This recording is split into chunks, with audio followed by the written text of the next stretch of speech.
64ാമത് സംസ്ഥാന സ്കൂൾ കലോത്സവത്തിൽ സ്വർണ്ണക്കപ്പ് കണ്ണൂരിന്. നിലവിലെ ചാമ്പ്യന്മാരായ തൃശൂരാണ് രണ്ടാം സ്ഥാനത്തെത്തിയത്.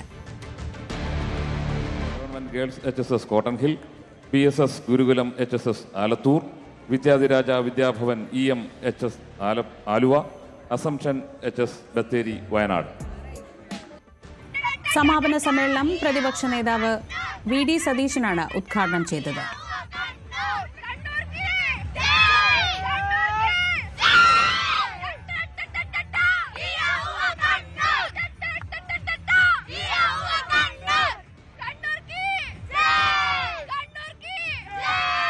സമാപന സമ്മേളനം പ്രതിപക്ഷ നേതാവ് VD സതീശനാണ് ഉദ്ഘാടനം ചെയ്തത്. മോഹൻലാൽ ആയിരുന്നു സമാപന സമ്മേളനത്തിലെ മുഖ്യാതിഥി. അപ്പോൾ എല്ലാവരെയും സന്തോഷിപ്പിക്കുന്ന രീതിയിൽ ഖദർ ധരിച്ചു. പിന്നെ കുട്ടികൾക്ക് വേണ്ടി കുറച്ച് മീശ ഇങ്ങനെ പിടിച്ചു. തോൽവി എന്നത് വിജയത്തിലേക്കുള്ള പടവാണ് എന്ന തിരിച്ച അറിവുണ്ടാക്കുന്നുണ്ട്. മത്സരിക്കുന്നതാണ് പ്രധാനം. അവിടെ ജയപരാജയങ്ങൾ സത്യത്തിൽ അപ്രസക്തമാണ്. കലോത്സവത്തിലെ അവതരണങ്ങളുടെ കാര്യവും അതുപോലെയാണ്.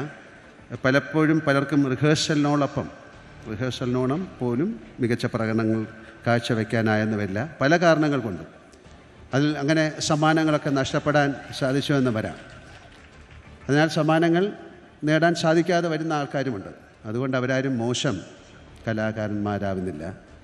ഈ ബോധ്യം കൂടിയാണ് കലോത്സവ മത്സരവേദികളിൽ നമ്മുടെ കുഞ്ഞുങ്ങളിൽ ഊട്ടി ഉറപ്പിക്കുന്നത്, അല്ലെങ്കിൽ ഉറപ്പിക്കേണ്ടത് എന്ന് ഞാൻ ഉറച്ചു വിശ്വസിക്കുന്നു.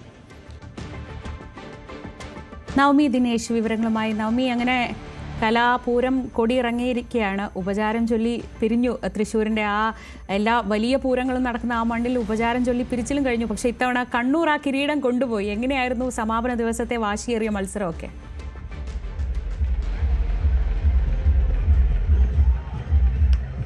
അതെ ശ്രീജ, 5 ദിവസം നീണ്ട കനത്ത പോരാട്ടം, ഇഞ്ചോടിഞ്ച് പോരാട്ടങ്ങൾക്കൊടുവിൽ കണ്ണൂര് കപ്പിൽ മുത്തമിട്ടിരിക്കുകയാണ്. ആ കപ്പുമായി കണ്ണൂരിലേക്ക് യാത്ര തിരിച്ചിരിക്കുകയാണ് നമ്മുടെ കുട്ടികൾ. അടുത്ത വർഷത്തിലുള്ള കലോത്സവത്തിന് വേണ്ടിയിട്ടുള്ള മത്സരങ്ങൾക്ക് വേണ്ടിയിട്ടുള്ള ഒരുക്കമായിരിക്കും ഇനിയുള്ള ഒരു വർഷവും. എന്തായാലും അതിഗംഭീരമായിട്ടുള്ള തുടക്കവും അതിഗംഭീരമായിട്ടുള്ള അവസാനവും. അതിൽ എനിക്ക് തോന്നുന്നു തൃശ്ശൂർ നഗരം തിങ്ങി നിറഞ്ഞ്, ഈ വേദിയും ഈ മൈതാനവും തിങ്ങി നിറഞ്ഞത് മോഹൻലാൽ എന്ന നമ്മുടെ സ്വന്തം, നമ്മുടെയൊക്കെ അഭിമാനമായിട്ടുള്ള ലാലേട്ടനെ കാണാനാണെന്ന് നിസ്സംശയം പറയാൻ കഴിയും. കാരണം മോഹൻലാൽ പോയ പാടെ ആളുകളെല്ലാം പല വഴിക്ക് പിരിഞ്ഞിരിക്കുകയാണ്. മോഹൻലാലെ പറഞ്ഞതുപോലെ തന്നെ മീശ പിരിച്ച്, കുട്ടികൾക്ക് വേണ്ടി മീശ പിരിച്ച്, വിദ്യാഭ്യാസ മന്ത്രിയുടെ നിർദ്ദേശം, വിദ്യാഭ്യാസ മന്ത്രി പറഞ്ഞതനുസരിച്ച് ഖദറും ധരിച്ചാണ് നമ്മുടെ സ്വന്തം ലാലേട്ടൻ വേദിയിലേക്ക് എത്തിയത്. അതിൻ്റെ ദൃശ്യങ്ങൾ ശ്രീജ കണ്ടിട്ടുണ്ടാവും. വലിയ ആരവമായിരുന്നു, വലിയ കയ്യടികളായിരുന്നു, വലിയ ലാലേട്ട എന്നുള്ള വിളിയും അദ്ദേഹത്തിൻ്റെ ആ ചിരിയും ഒക്കെ തന്നെയാണ് ഈ കലോത്സവത്തിൻ്റെ സമാപന ദിവസത്തിലും ഈ തേക്കിൻകാട് മൈതാനം നിറഞ്ഞു നിന്നത്. അത്രയേറെ ആഘോഷം തന്നെയായിരുന്നു. മോഹൻലാൽ വന്ന് ഇവിടെ നിന്ന് മടങ്ങിയപ്പോൾ അദ്ദേഹം പറഞ്ഞതുപോലെ തന്നെ കലോത്സവം എന്ന് പറയുന്നത് മത്സരങ്ങൾ മാത്രമല്ല, അത് തോൽവിയോ ജയമോ എന്നത് പിന്നീടുള്ള കാര്യം. അതിനപ്പുറത്തേക്ക് നമ്മുടെ കുട്ടികൾ അതിൽ മത്സരിക്കുക, അവർക്ക് ഭാവിയിലും വലിയൊരു അവസരം ഈ കലോത്സവം അല്ലെങ്കിൽ ഇവർ പഠിക്കുന്ന ആ ഒരു മത്സരങ്ങൾ കൊണ്ടുണ്ടാകട്ടെ എന്ന് തന്നെയാണ് അദ്ദേഹം ആശംസിച്ചത്. അതോടൊപ്പം തന്നെ അദ്ദേഹം ഈ മഞ്ജു വാര്യരെയും നവ്യ നായരുടെയൊക്കെ പേരെടുത്തു പറഞ്ഞു. അവരൊക്കെ കലോത്സവ വേദികളിൽ വന്ന് വിജയിച്ച് സിനിമാ മേഖലയിൽ എത്തിയവരാണ്.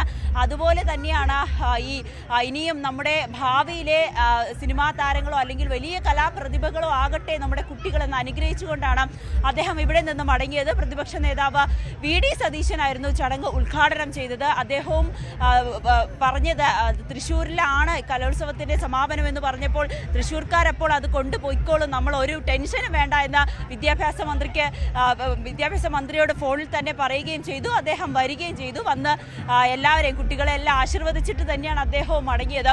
ഒപ്പം കുട്ടികളോട് ഒരു കാര്യം കൂടി അദ്ദേഹം പ്രധാനമായും പറഞ്ഞു. നമ്മുടെ കുട്ടികൾ നമ്മുടെ ഭാവിയാണ്. ഇന്നിവിടെ മത്സരിച്ച ഓരോ കുട്ടികളും നമ്മുടെ ഭാവിയാണ്. അവർ കേരളത്തിൽ തന്നെ നിൽക്കണം. കാനഡയിലേക്കോ അല്ലെങ്കിൽ ബ്രിട്ടനിലേക്കോ ചേക്കേറേണ്ട അവസ്ഥ വരരുത്. അവർക്ക് വേണ്ടി തന്നെ കേരളം വലിയൊരു അവസരം തന്നെ ഒരുക്കും. അതിനുവേണ്ടി ഞങ്ങൾ ഉൾപ്പെടെയുള്ളവരെല്ലാം തന്നെ മുന്നിട്ടുണ്ടാകുമെന്ന് കൂടി പ്രതിപക്ഷ നേതാവ് VD സതീശൻ പറഞ്ഞു. അതിൽ സിയ ഫാത്തിമ എന്ന കുട്ടി, നമുക്കറിയാം കഴിഞ്ഞ ദിവസങ്ങളിലൊക്കെ നമ്മൾ പറഞ്ഞതാണ്, കണ്ടതാണ്, ഓൺലൈൻ ഓൺലൈനിലൂടെ ഒരു മത്സരത്തിൽ പങ്കെടുത്ത അറബിക് പോസ്റ്റർ ഡിസൈനിങ്ങിൽ പങ്കെടുത്ത സിയ ഫാത്തിമയുടെ കാര്യം കൂടി ഇവിടെ വന്ന എല്ലാ അതിഥികളും അത് സൂചിപ്പിച്ചു. അത് കലോത്സവ ചരിത്രത്തിലെ തന്നെ ഏറ്റവും മനോഹരമായിട്ടുള്ള ഒരു ഏടായി തന്നെ അതിനെ എഴുതി ചേർക്കേണ്ടിയിരിക്കുന്നു. ഇതിനെല്ലാം നേതൃത്വം നൽകിയത് വിദ്യാഭ്യാസ മന്ത്രി വി ശിവൻകുട്ടിയാണ്. അദ്ദേഹം ഒരു പിഴവുകളുമില്ലാതെ, സാധാരണ കലോത്സവ സമയത്ത് നമുക്കറിയാം വലിയ തർക്കങ്ങളുണ്ടാകും, വലിയ വിവാദങ്ങളുണ്ടാകും, അപ്പീലുണ്ടാകും, കുട്ടികളുടെ കരച്ചിലുണ്ടാകും, ബഹളമുണ്ടാകും, അടിയുണ്ടാകും. ഇത്തവണ അതൊന്നുമില്ലാതെ ചെറിയ പ്രശ്നങ്ങളുണ്ടെങ്കിലും അത് കൃത്യമായി പരിഹരിച്ച് തന്നെയാണ് വിദ്യാഭ്യാസ മന്ത്രിയും അദ്ദേഹത്തിനോടൊപ്പമുള്ള സംഘവും മുന്നോട്ട് പോയത്. അത് തന്നെയാണ് ഇത്രയും മനോഹരമായിട്ടുള്ള ഒരു കലോത്സവത്തിന്റെ സമാപനത്തിലും നമ്മൾ കണ്ടത്. ഇതിപ്പോൾ സ്വർണ്ണക്കപ്പുമായി ഈ വടക്കുംനാഥനെ വലം വയ്ക്കുകയാണ് കണ്ണൂരിലെ കുട്ടികൾ. അത് സ്വർണ്ണക്കപ്പും വലിയ കാവടിയൊക്കെ ഉണ്ട്, വലിയ ചെണ്ടമേളമൊക്കെ ആയിട്ട് അവരങ്ങ് ആഘോഷിക്കുകയാണ് ആ കപ്പ് തിരിച്ചു നേടിയതിൻ്റെ, അല്ലെങ്കിൽ കപ്പ് സ്വന്തമാക്കിയതിൻ്റെ. തൃശ്ശൂർ തൊട്ട് പിന്നാലുണ്ട്. തുടക്കം മുതൽ തൃശ്ശൂർ 4ാം സ്ഥാനത്തായിരുന്നു, കോഴിക്കോടായിരുന്നു 2ാം സ്ഥാനത്ത്. പക്ഷേ കഴിഞ്ഞ ദിവസമാണ്, ഇന്നലെയോട് കൂടിയാണ് ഈ ഒരു പോയിന്റ് നില മാറി മറിയുകയും തൃശ്ശൂർ 2ാം സ്ഥാനത്ത് എത്തുകയും ചെയ്തത്. എന്തായാലും തൃശ്ശൂരിലെ കുട്ടികൾ പറയുന്നത് അടുത്ത വർഷം ഞങ്ങൾ കപ്പ് കൊണ്ടുപോകുമെന്നാണ്. എന്തായാലും അടുത്ത വർഷത്തിലേക്കുള്ള തയ്യാറെടുപ്പിലാണ് നമ്മുടെ കുട്ടികൾ. ഇനി കലോത്സവം അടുത്ത വർഷം എവിടെയാണെന്ന് പ്രഖ്യാപിച്ചിട്ടില്ല, ഉടനെ തന്നെ അതറിയാനും സാധിക്കും. അങ്ങനെ വർണ്ണാഭമായ ഒരു കൊടിയിറക്കം തന്നെയായിരുന്നു തൃശ്ശൂരിലെ കലോത്സവ പൂരത്തിന്. ശ്രീജ പറഞ്ഞതുപോലെ തന്നെ ഉപചാരം ചൊല്ലി പിരിയുകയാണ് തൃശ്ശൂർ. ഇനി തൃശ്ശൂർക്കാർക്ക് മറ്റൊരു ആഘോഷം കൂടി വരുന്നുണ്ട്. 99 ദിവസങ്ങൾക്ക് ശേഷം തൃശ്ശൂർ പൂരം വരുന്നുണ്ട്. എന്തായാലും അത് ഗംഭീരമാക്കാനാണ് അടുത്ത തൃശ്ശൂർക്കാരുടെ അടുത്ത ഉദ്ദേശം. ആ രീതിയിലായിരിക്കും അങ്ങനെയുള്ള അവരുടെ ആഘോഷം ഇനി തൃശ്ശൂർ പൂരത്തിലേക്ക് കടന്നിരിക്കുന്നു. നമ്മുടെ കുട്ടികളും ഇനി അടുത്ത കലോത്സവത്തിന് വേണ്ടി കാത്തിരിക്കുകയാണ്. വലിയ 5 ദിവസം വലിയ ആഘോഷം തന്നെയായിരുന്നു, വലിയ ആരവം തന്നെയായിരുന്നു. ഈ രാവിലെയും രാത്രിയുമൊക്കെ തൃശ്ശൂർ ഉറങ്ങാതെ കാത്തിരിക്കുകയായിരുന്നു നമ്മുടെ കുട്ടികൾക്ക്. നമ്മുടെ കുട്ടികൾ 25 വേദികളിലും സുഗന്ധം പരത്തിയിട്ടാണ് മടങ്ങിയിരിക്കുന്നത്. ശ്രീജ. ശരി, നവമി ദിനേശാണ് വിവരങ്ങൾ നൽകിയത്.